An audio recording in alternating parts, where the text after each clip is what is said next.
आता अजून किती डाऊन करू? चला रोल का या ठीक आहे चला घ्या रोल का आज भाऊ खूप मोठ्या प्रमाणात गोंधळ झाला. अनेक इच्छुक उमेदवार आक्रमक झालेले होते. अगदी महामार्गावरती सुद्धा थरार या सगळ्या या इथे उमेदवारीमुळे रंगलेला होता. खरं म्हणजे जे झालं ते अतिशय चुकीचं झालेलं मला असं वाटतंय. कारण आपल्याला माहिती आहे इथे जागा 122 आहेत. आमच्याकडे मागण्याची संख्याच हजारामध्ये जवळपास होती.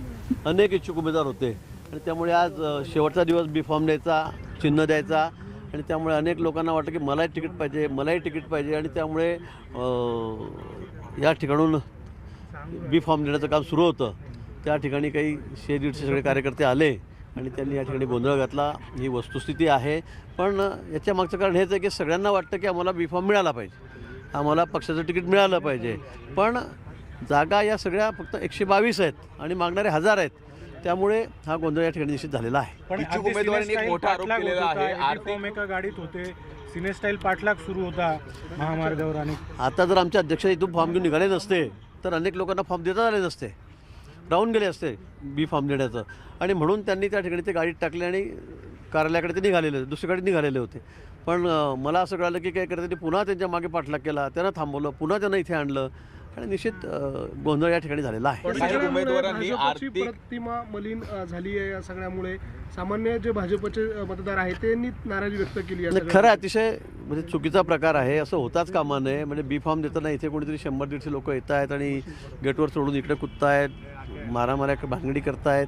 हे अतिशय अयोग्य आहे, अतिशय चुकीचं आहे. निश्चित या बाबतीमध्ये चौकशीसुद्धा केली जाईल आणि कोण याला खतपाणी घालत होतं, कोण प्रमुख कार्यकर्ते होते या संदर्भामध्ये आम्ही चौकशी करून कारवाई करू. आमदार जे आहेत स्थानिक आमदारांना देखील विश्वासात घेतलं नाही तिकीट वाटताना, त्यांचे देखील कार्यकर्त्यांची तिकीट कापले. सीमा हिरे मगाशी आक्रमक झाले, काल देवेनी फरांदे या ठिकाणी रडल्या. असं का होत आहे? मला वाटतं की या ठिकाणी मी पुन्हा सांगेल की तिकीट 122 आहेत, सगळ्यांनाच बघावं लागतं. म्हणजे सगळे तिकीटं आम्हालाच भेटले पाहिजे असे करता येणार नाही. पण याच्यामध्ये काही कार्यकर्ते आहेत, काही नवीन आलेले कार्यकर्ते आहेत, त्यांनासुद्धा डावलता येत नाही ना. आता ते सगळे भाऊ मोजके 2-3 अपेक्षित या ठिकाणी आले आहेत, त्यांचं काही कमिटमेंट होतं आणि त्यामुळे मला असं वाटतं की हा प्रकार होताच कामा नये. म्हणजे अशा पद्धतीने एकदम हातगाईवर येणं हे अतिशय चुकीचं आहे, दुर्दैवी आहे. तुम्ही बघताय 8 दिवस झाले मी इथेच बसलो नाशिकला, सगळ्यांशी चर्चा झाली, सगळ्यांशी बोलणं झालं, सगळे 7-8 लोकांनी सगळ्यांनी बसून आम्ही त्या ठिकाणी निर्णय केलेले आहेत. एखाद दुसरा निर्णय वेळेवर बदलू शकतो, पण असं झाल्यामुळे इतकं अंगावरच यायचं आणि हातगाईवर यायचं मला वाटतं हे काही योग्य झालं नाही. निश्चित या संदर्भावर मी मान्य अध्यक्ष आमचे मान्य मुख्यमंत्री यांच्या कानावर राहिले. एबी फॉर्म गायब झालेत का? काही एबी फॉर्म नेलेत? नाही, कुठेही एबी फॉर्म गायब वगैरे झालेले नाहीत. ते अध्यक्षांकडे होते बॅगमध्ये, ते गेले गाडी घेऊन, त्या गाडी ते पुन्हा घेऊन या ठिकाणी आले. ते एबी फॉर्म सुरक्षित होते. काही आर्थिक व्यवहार झाले तिकीट वाटपामध्ये असा गंभीर आरोप कार्यकर्त्यांनी केलेला आहे. त्यांचं म्हणणं आहे की आमच्याकडे पैसे नव्हते, आम्ही गरीब आहोत म्हणून आम्हाला फॉर्मच मिळाले नाही या ठिकाणी. नाही, असं कुठेही झालेलं अजून तर कोणी आमच्या कानावर टाकलेलं नाही, पण असं असेल तर निश्चित त्याची सुद्धा चौकशी केली जाईल. अनेक लोकांनी तशीच प्रतिक्रिया दिली आहे की आर्थिक व्यवहार झालेला आहे. जे कमिटीमध्ये होते ते कमिटीचे लोक तिकीट वाटप करताना मोठ्या प्रमाणात पैसे घेतलेले, 1 कोटी 2 कोटी रुपये घेऊन एकूणच तिकीट. मला वाटतं 1 कोटी असो का 1 लाख असो का 5 लाख असो, कोणाकडे असं झालं असेल तर त्यांनी निश्चित आमच्याकडे तक्रार करावी.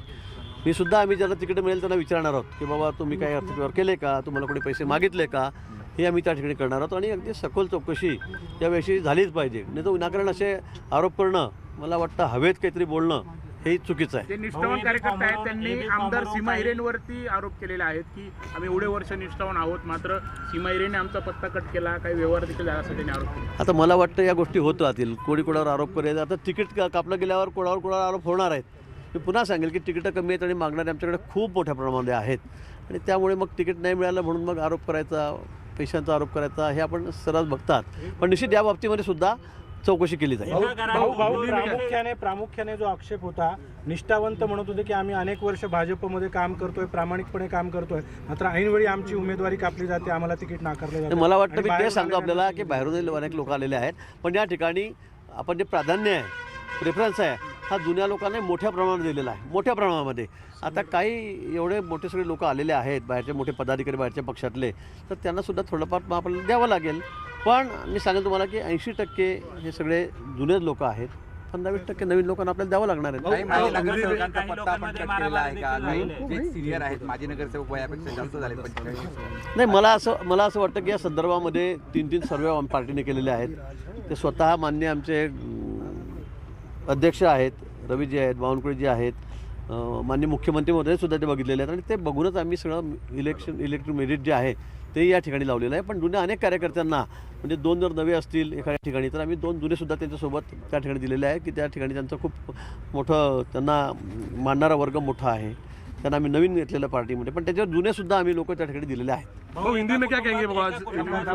कुटुंबात 2-3 अर्ज देण्यात आलेले आहेत. त्याच्यामुळे देखील काही पदाधिकाऱ्यांनी नाराजी व्यक्त केली आणि त्यांच्यामध्ये हमरी-तुमरी देखील झाली. इथंच बाहेर मारामारी देखील झाली. मी तेच सांगितलं आहे की तिकीट कमी आहेत, सीट कमी आहेत आणि मागणारे जास्त आहेत. त्यामुळे हा प्रकार होणार आहे. काही ठिकाणी अपवादात्मक परिस्थितीमध्ये एखाद दुसऱ्या ठिकाणी घरामध्ये एखाद दुसरं तिकीट गेले असेल, मी नाही म्हणत नाही, पण ते फार रेअर आहे, अतिशय रेअर आहे की ते मागच्या वेळेला तिथे होते, आता निर्णय क्रमप्राप्त होतं, झालंय. 2-3 पदाधिकाऱ्यांनी मिळून तिकीट वाटपाचा निर्णय घेतला असं काही कार्यकर्त्यांचे आरोप आहेत. मोजकेच लोक तुम्हाला सांगतात तुम्हीच बघतायत 7 दिवसापासून सगळे आमदार, सगळे पदाधिकारी, अध्यक्ष, सगळे प्रमुख, जुने कार्यकर्ते प्रमुख, हे सगळे आम्ही बसून निर्णय करतोय. तुम्ही बघतायत 7 दिवस झाले, मी तर इथे फक्त एकच दिवस जळगावला गेलो, बाकीचे दिवस मी इथेच 8 दिवस झाले इथेच बसलो ठाण म्हणून. आणि तुम्ही रोज आम्हाला सगळ्यांना भेटतात. असं कुठेही 2-3 जणं बसल्याने निर्णय झाला असं पार्टीमध्ये होत नाही. पण या ठिकाणी आता तिकीट न मिळाल्यामुळे काही कार्यकर्ते नाराज आहेत, ते म्हणतात. कार्यकर्ते वर्षानुवर्ष या ठिकाणी पक्षासाठी काम करत असतात. त्यांना अपेक्षा असते की निवडणूक आल्यानंतर त्यांना संधी मिळावी.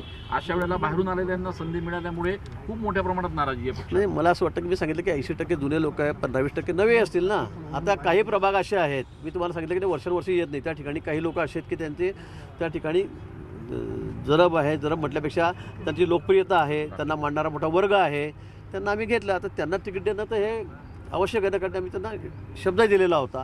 मग अशा ठिकाणी काही कार्यकर्ते जुने आहेत जे वर्षावर्षी काम करते, खरं आहे, पण निवडून येण्याची क्षमता ज्या प्रभागामध्ये ज्या लोकांची आहे, नवीन आलेले असतील, त्यांना आम्ही दिलेलं आहे, ही वस्तुस्थिती आहे. पण शेवटी निवडून येणं हे आपल्या राजकारणामध्ये महत्त्वाचं असतं.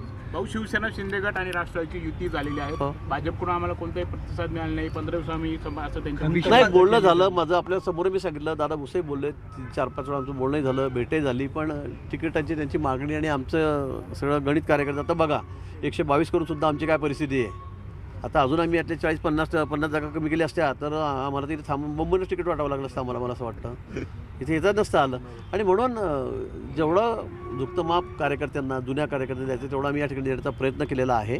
पण जागेची त्यांची मागणी, मागचे आमचे नगरसेवक म्हणजे आमच्याकडे 67 आणि 10 नवीन आलेले म्हणजे 77-78 तर आमचे नगरसेवक आजच आहेत. पण आता यांनाच 45 जागा मागितल्या, 50 जागा मागितल्या. राष्ट्रवादी म्हणे आम्हाला 30 द्या. मग आम्ही किती लढायचे 30 जागेंवर?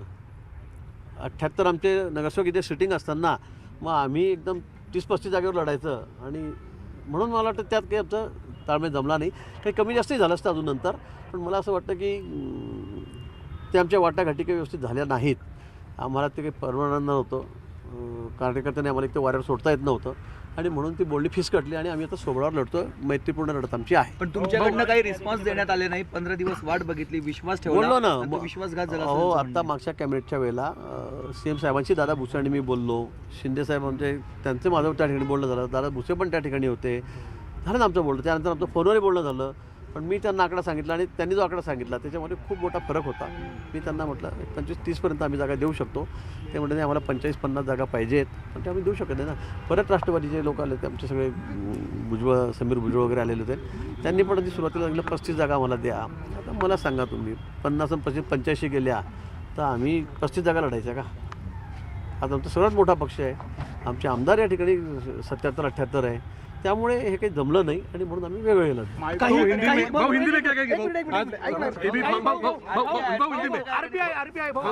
RPIला आपण काही जागा सुटल्या आहेत नाशिकमध्ये. सोडलं ना RPI आठवले साहेबांचा गट आमच्या सगळ्यांनी सोबत आहे. मला वाटतं आता ते सगळं, मी तर इथे नव्हतं, मी तर बाहेरगावून आलो या ठिकाणी. त्यामुळे मला असं वाटतं की आता सगळं झाल्यावरच या ठिकाणी जेव्हा लिस्ट येईल की कुणाला AB फॉर्म गेले, कुणाला नाही, त्यांनी कुणाला दिले, काय नाही, मला वाटतं सगळं उद्याच चित्र स्पष्ट होईल. उद्धव निमसेंच्या घरामध्ये एक उमेदवारी देण्यात आली. उद्धव निमसे हे न्यायालयीन कारागृहात आहे, न्यायालयीन कोठडीत आहे. कोणाचा त्यांच्यावर आरोप आहे. गुन्हेगारी पार्श्वभूमी असलेल्या कुटुंबियातील लोकांना उमेदवारी दिल्यामुळे